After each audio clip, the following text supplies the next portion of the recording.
Existem dois pontos falaciosos muito comuns que a comunidade de Black Clover adora levantar. O primeiro é como a antimagia é um poder quebrado, e o segundo é como o Yuno é favorecido pelo roteiro. Eu já fiz um vídeo há um tempo atrás falando o quão a antimagia é um poder ruim e como o Asta tornou esse poder usável.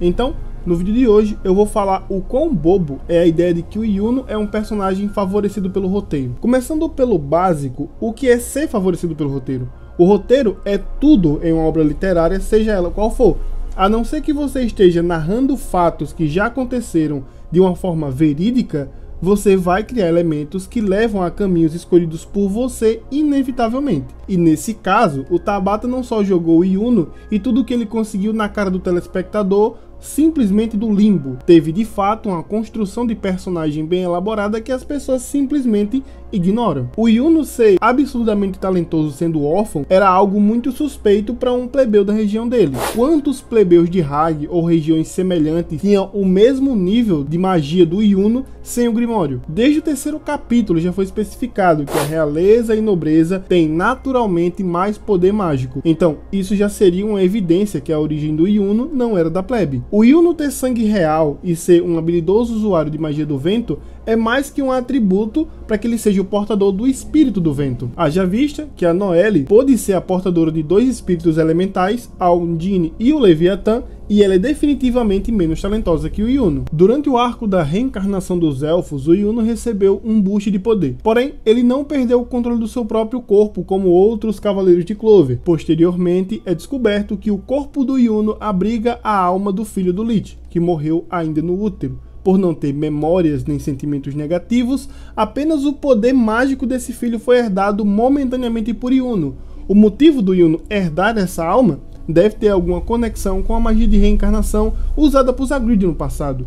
A magia em questão ligava a alma de um elfo morto a uma pessoa do mesmo sexo com um nível de magia semelhante e um atributo mágico igual ou derivado. Podemos ver todos esses dados nos elfos que reencarnaram no arco em questão. Porém, quem poderia ter o mesmo nível de poder de um filho de um elfo com um membro da realeza e ser do sexo masculino com um atributo mágico parecido? Por mais que a magia de estrelas herdada por Yuno não seja exatamente igual à magia do vento, a magia de estrela vem da junção de dois astros muito importantes que é o Sol e a Lua. Por mais que a magia original do Yuno não seja explicitamente a magia do vento, a magia dele não é um construto de uma série de magias genéricas. Ela está muito mais próximo das magias elementais do que qualquer outra praticamente. Além disso, o mago que salva o Yuno e o deixa na igreja de Hag usa uma magia do vento, o que dá ao Yuno contato direto com a magia elemental que a alma que estava em seu corpo também tinha, o que possivelmente fez aflorar a magia do vento. Além do mais, no capítulo 1, a irmã Lily diz ao Asta que mesmo sem magia, quando ele recebeu o seu Grimório, as coisas podem mudar, o que dá a entender que o Grimório poderia aflorar o poder mágico que o Asta supostamente tinha,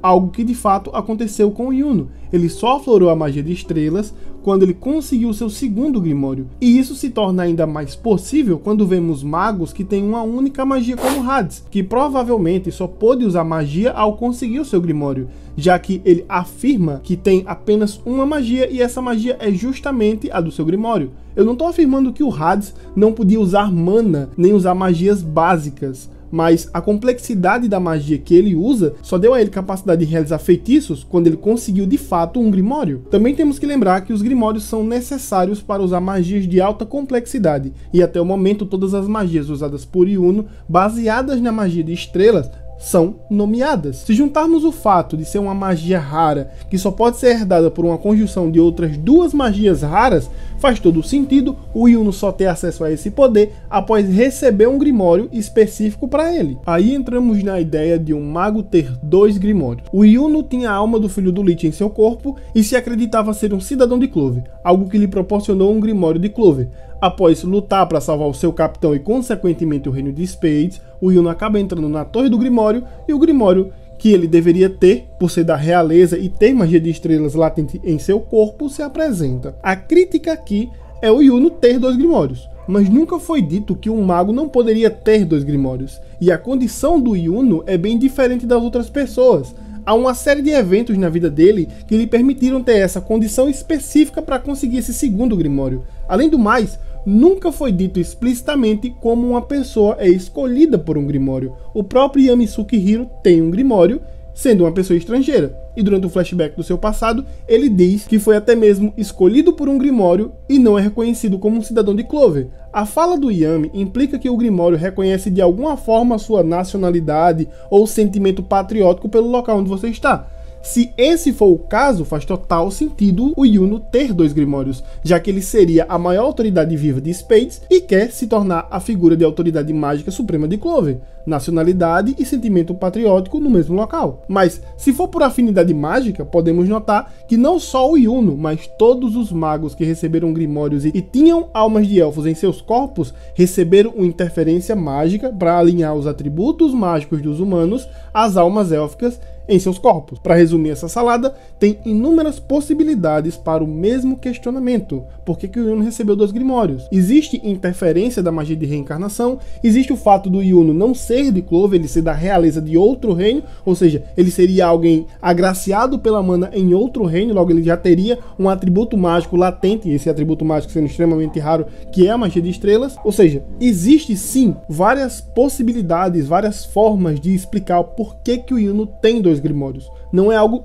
forçado, como muita gente quer colocar. A verdade é que a forma como o Yuno foi desenvolvido dá a muita gente a sensação de privilégio.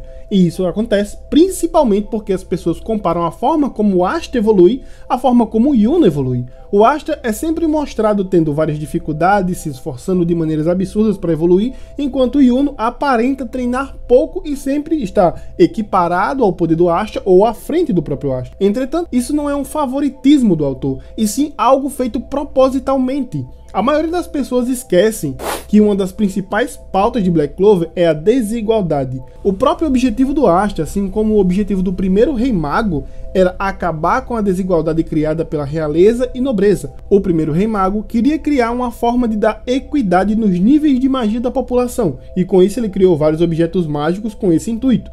Já o Asta quer se tornar Rei Mago para provar a Clover e ao mundo que qualquer pessoa, por mais pobre e ferrada que seja, pode se tornar o que quiser, ignorando um destino predisposto a nascer. E você pode se perguntar, o que tem a ver o Yuno ser privilegiado pelo roteiro com diferenças de classes? E eu respondo, tudo. O Yuno é uma amostra bem pequena dessa diferença. Por mais que o Yuno seja uma pessoa boa, com um ideal bom, ele é um símbolo de uma desigualdade natural. Ao nascer, o Yuno já tinha vantagens evidentes e aberrantes em comparação ao bebê que foi encontrado ao seu lado, que era o Asta. Ele foi criado nas mesmas condições do Asta, com a mesma casa, com a mesma comida, com os mesmos cuidados, mas sua herança de nascença lhe deu privilégios que pouquíssimas pessoas poderiam ter ao nascer. Em dezembro de 2024, o Tabata deu uma entrevista em Barcelona, na Espanha, e uma das perguntas feitas a ele foi: onde você encontra inspiração para os seus personagens?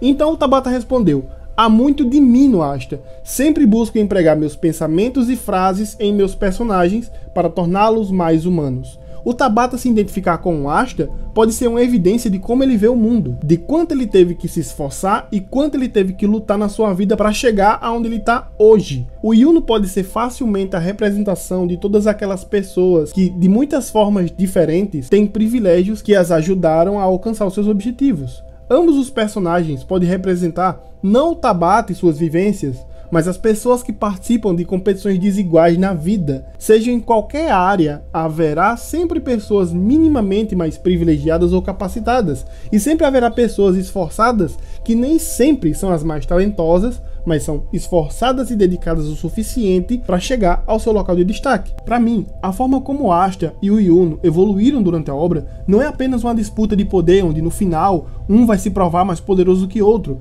mas sim uma forma da obra nos dizer que, independente das suas capacidades e privilégios, se você quiser, se você se esforçar, você pode superar os seus limites e chegar mais longe. Asta e Yuno são 2 caminhos diferentes para chegar ao mesmo objetivo. Eles são a representação da desigualdade que vemos todos os dias em nossas vidas.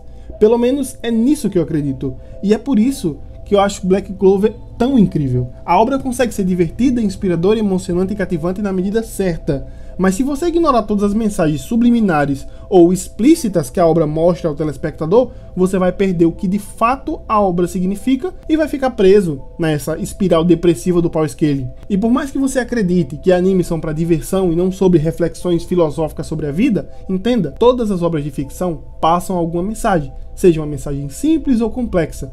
O erro de não ver essas mensagens está no telespectador e não no autor. Como eu disse, a forma como o Yuno é desenvolvido não é algo feito por um favoritismo ao personagem, mas algo proposital para mostrar como é difícil alguém chegar no nível de alguém muito talentoso, alguém que já tem muito privilégio, seja ele natural ou seja ele financeiro, por assim dizer. Para mim, essa é a mensagem do Tabata, mas você tá livre para deixar a sua interpretação aí nos comentários. Bem, por esse vídeo é isso. Se você gostou, deixe seu like, se inscreva no canal para mais vídeos de Black Clover. Tudo de melhor para vocês e até o próximo vídeo.